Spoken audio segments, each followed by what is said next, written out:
السلام علیکم جناب. ویسے تو کینٹونمنٹ بورڈ جہاں جہاں بھی ہوتے ہیں ان کا کام صفائی کرنا ہوتا ہے. کینٹونمنٹ بورڈ اٹک کی جو گاڑی آپ دیکھ رہے ہیں ٹریکٹر، اس کے اوپر کوئی اوپر سے کور نہیں ہے، اور جب ان سے آپ پوچھتے ہیں تو ان کی یہ جو ڈرائیور ہیں یہ بدتمیزی کر کے کہتے ہیں کہ اس کے اوپر یہ آپ آفیسر سے پوچھیں، اور یہ سارا گند جو ہے یہاں پھینک رہے ہوتے ہیں.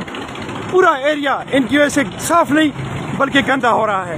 میں ایگزیکٹو آفیسر اٹک سے ریکویسٹ کرتا ہوں کہ آپ اپنے گاڑیوں کو کور کیا کریں تاکہ اس شہر کی خوبصورتی اور صفائی جو ہے وہ برقرار رہے، نہ کہ آپ یہ اس شہر کو گندا کریں.